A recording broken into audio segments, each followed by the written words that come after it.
So while sharing these genocide posts, whether it be on my Instagram, TikTok, my YouTube channel, I've gained a new audience and I wanted to introduce myself. My name is Alicia. I'm a sustainable fashion and content creator in Atlanta with experience in the modeling industry. And on Instagram, a lot of people came to my page from my viral reel questioning why the fashion, modeling, and beauty industry have been very silent, while a lot of the brands the industry advertises has been supporting genocide. So there was a fashion model who told me that basically human rights issues is none of my business, whether it be exploitation, genocide. Not only are there fashion, beauty, and technology brands complicit in genocide, there are modeling agencies who are too. I want to show you this clip. We have Druze and Christian. I have 3 Muslim soldiers who are in here in Gaza fighting for their country. And you want to know why they're pulling up the sidewalks and demolishing these houses? That house had a rocket launcher inside pointing into Israel. They found grenades and bombs here. Israel doesn't want to destroy anything. They are fighting for their right to breathe and to live on this land. So that's Julia Hart. She's the owner of one of the top modeling agencies in the world, Elite Model Management. And I noticed that the Israeli soldier she was with kind of demonstrates a term that has been abused quite often in many industries, including the modeling industry, which is diversity, right? You know, kind of emphasizing, oh, well, we have Muslim soldiers, we have a Christian soldier, we have a Jewish soldier, to paint this picture of a fight for inclusive freedom for everyone. When in reality, since the 1900s, just like many forms of oppression, the IDF's fight has never been rooted in inclusive liberation for everyone. The IDF's fight has been rooted in Zionist ideology, which is a form of racism that has resulted in the forced dispossession, colonization, discrimination, and now death of 20,000 Palestinians that Julia has not posted anything about or shown inclusive solidarity of liberation for.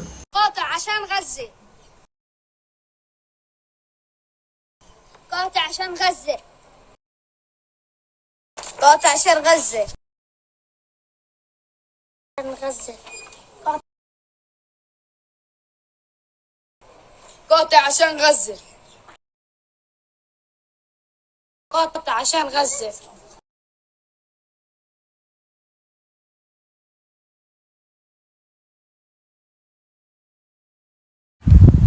Boycotting tech companies is the only way to help the situation in the Congo right now.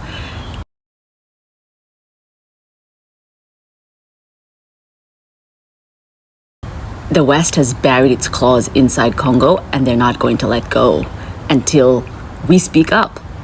They're banking on our silence to keep doing what they're doing, to keep exploiting the Congolese people for their labor. Let them know that you know that children are being buried alive underneath these mines looking for coltan so that Apple gets to make iPhones.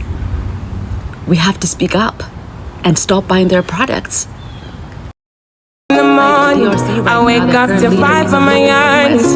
Fear in my mind is a warning. Pray to the one you're relying. I've been wandering all day. Tried to be fine, but I can't be. The noise in my mind wouldn't leave me. I tried to get by, but I'm burning. I'm behind, my mind it runs. All these thoughts I've tried.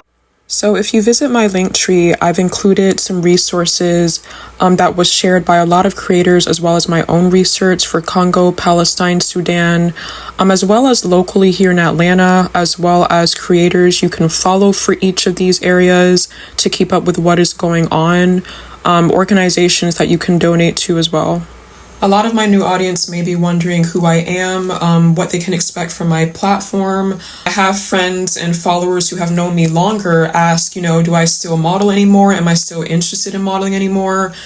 And seeing all these brands and companies' true colors, whenever there is social unrest during these genocides, just really made me reflect and question what side of fashion I wanted to be on, or if I wanted to even be a part of it anymore at all. And I started Instagram with fashion and beauty modeling when Instagram was more of a picture app before all these reels and stuff. And Instagram thrives on aesthetics. And I would prioritize aesthetically pleasing photos. I did a lot about model coaching, posing techniques. Depending on your level of experience, sometimes posing with your hands can seem awkward. So here are a few tips and poses that you can do with your hands that also flatter your face. I wanted to share with you guys a few of my favorite model coaches. I know it's been a minute since I've posted. I don't want to talk to you guys all the time. I want to be by myself. But beyond fashion, I still had a heart to help people and my community.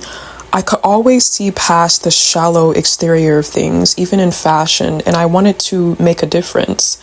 You know, growing up in high school, I had a diverse group of friends from many different backgrounds, and it made me see the world in a different light.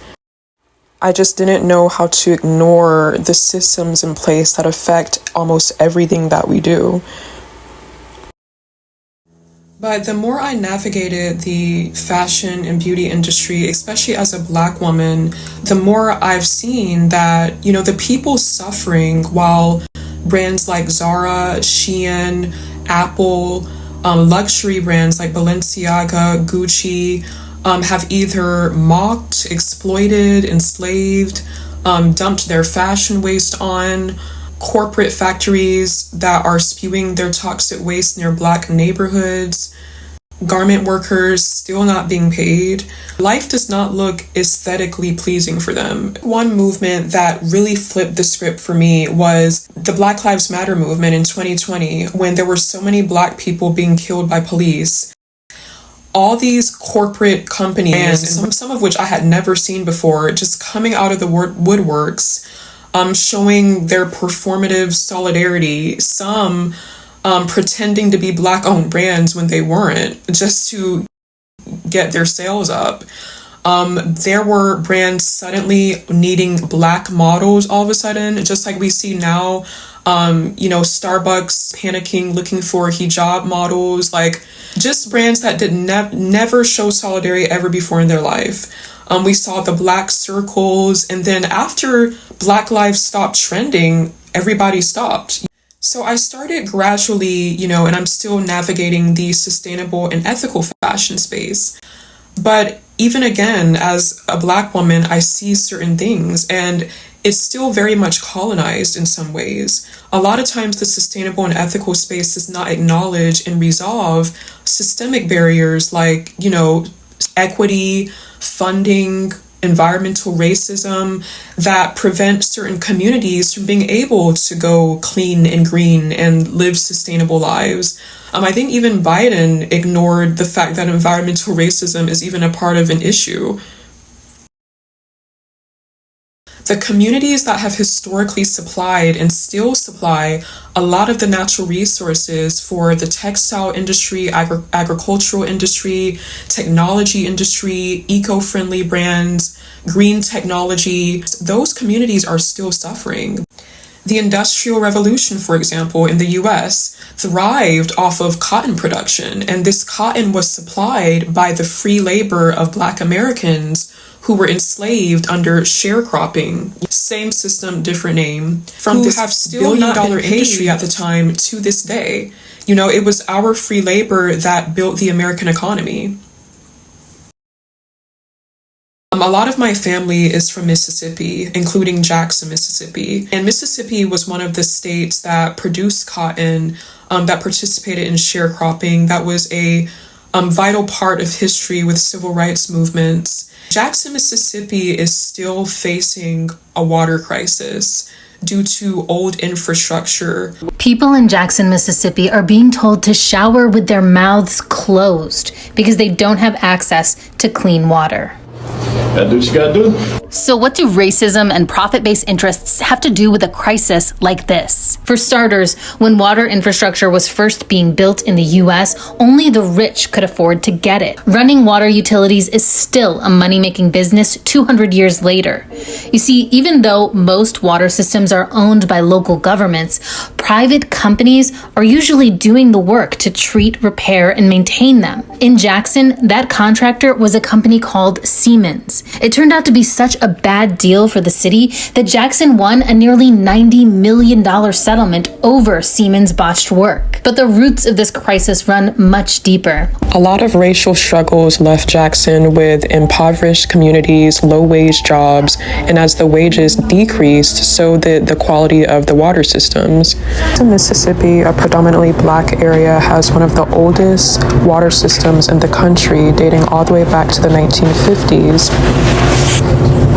The legacy of racial zoning, segregation, legalized redlining have ultimately led to the isolation, separation, and sequestration of racial minorities into communities with diminished tax bases, which has had consequences for the built environment, including infrastructure. Flint, Michigan water crisis, areas where a lot of Latino and Black people live in the Bronx that suffer from asthma because of the air pollution. A lot of these issues that have still gone unresolved. Countries like Bangladesh, the second largest exporter of garments for us here in the West. India, I believe they're the 5th largest producer of textiles in the world. And especially women making up the backbone of this production are still suffering from unfair pay, women's rights issues that they're still facing. The small country become so important for the garment industry. It was all possible because the way they say is we have cheap laborers. Trust me, it's not for the charity. Any of the brand did not come here to level up this country. It seems like after Rana Plaza, some positive change did occur. Right, yeah. I mean, 10 years, this is the only thing that we can say very proudly, that here our workers are working in a safe workplace and they're not dying in hundreds like before. But if we see other areas like wages, freedom of association, or women-friendly working environment, no, we couldn't make very difference on that area. A lot of the clothes that don't sell in U.S. thrift stores end up shipped to marketplaces like the Continental Market in Accra, Ghana, where they're sold at incredibly low cost, which can stifle their economic growth, or they end up in landfills.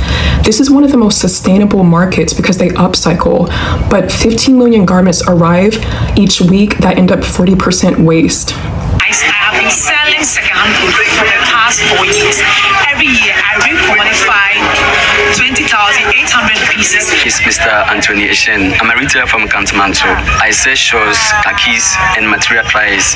I have been doing this business for about 20 good years. We're seeing the Congo supplying all of our cobalt to make electric cars, iPhones. In the name of green technology, they're still suffering. And the modeling industry specifically thrives on the supply of African models, particularly in Sudan. The Sunday Times did an investigative piece on how European modeling agencies go to refugee camps in East Africa to scout for models. If they don't book work, they send them right back, often with debt. Particularly, they're looking for South Sudanese models who, according to the podcast I was listening to, are the hottest thing right now. They say because there's been a push for diversity recently, they're looking for tall models with dark skin, who of course are beautiful like South Sudanese women are, and also have an interesting story given that they're refugees. One woman says an agency came to the camp, recruited her, told her to lose 11 pounds. Mind you, she lives in a refugee camp and she said herself she was already skin and bones. They then sent her to Paris without a jacket during the winter, were not in touch with her for 3 days,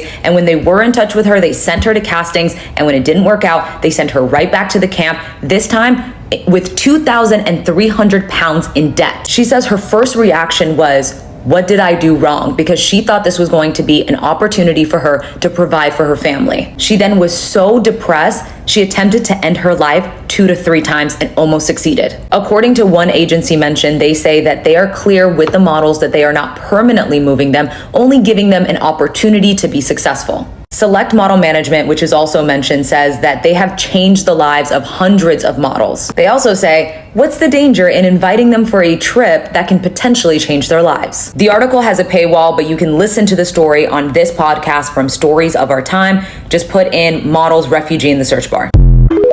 And Sudan is facing genocide right now. The rise of technology has definitely changed the amount, the way, and also the reason why people buy things now. Versus in the past, like in the 90s, the early 2000s, my era, when people were watching America's Next Top Model, and there was more focus on live fashion shows, photo shoots, the model aesthetic that influenced what people buy.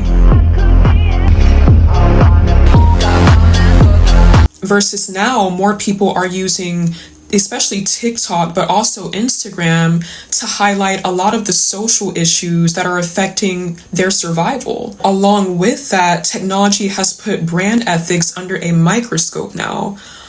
People are paying more attention to that to influence their shopping versus celebrity culture and model aesthetic like it did in the past. In the past, I don't think people were, putting as much attention on the ethics of Revlon or L'Oreal or Procter & Gamble or, fashion brands as much as they are now. Technology has definitely highlighted the connection between social issues and fashion more than ever. Out of necessity and affordability, there are times in the past where I've purchased some boycotted items from my nearest dollar store, or the nearest Goodwill that are mostly in underserved neighborhoods. So although I don't advocate, overconsumption and meaningless fashion hauls, I'm not going to demonize people who have systemic barriers like accessibility, affordability, even Eurocentric beauty standards that make it hard for people to find better options. Before mass production, that led to fast fashion, there was more focus on handmade garments, on local designers, on made by size garments. I think that a lot of this social unrest and these genocides are shifting consumers back to supporting local businesses and handcrafted garments. Come with me to go support a local coffee shop. I live right across the street from a Starbucks, and it's usually super packed. There were only like 2 people in the drive-thru. But how blind we need to be on Black Friday, Cyber Monday. Free all from greed. Do you know what that tastes like? Like a company that doesn't support genocide. I didn't start modeling with Gucci or Louis or a lot of the mainstream brands that people envision when they think of a fashion model. I started modeling by supporting my friends' businesses. It was local brands I modeled in Paris Fashion Week. And, for people who respond with, well, there's no ethical consumption under capitalism anyway. That doesn't take away our personal responsibility. As one of my mutuals highlighted, she's a sustainable creator, who stated that although everything is unethical in some way, not everything is equally unethical. Doing an excessive fashion haul of fast fashion doesn't have the same impact as buying a few fast fashion pieces, if that's what you can afford, and making them last as long as you can. If you want to read more about the intersection between systemic issues in the environment, one book that I'm still reading is Intersectional Environmentalist, by Leah Thomas. I really like this book. I remember reading the beginning and how Leah was talking about having to choose between caring about the environment while also navigating the world as a Black woman. Whether it be male privilege, white privilege, misogynoir, colorism, all of these things don't just disappear. Just like whether you're Hispanic or Asian or brown, that part of you shows up and affects the way that people treat you everywhere, whether you see it or you don't. It affects the way that you navigate the world. And so we have to stop separating these issues from things like genocide and exploitation, because they all coexist somehow. So definitely get a copy of this book. I hope to share a few things that I've read from here with you guys. And I wanted to really thank everybody who's contributed to or shared my petition to hold the fashion, beauty, and tech industry accountable and not supporting genocide. So I hope that we can continue to grow together. This is my rant for the night. It's starting to get dark outside and I don't have one of those ring lights. I need to get on my light game for real.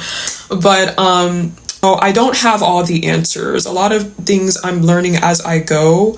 And my feed may not always be aesthetically pleasing or correct or picture perfect, because life just isn't that. So, thank you for listening. And if you guys want, of course, ways to help, whether it be Palestine, Congo, Black America, I have resources linked in my link tree that you can share as well, that we can go into the new year with new eyes, with a new sense of awareness.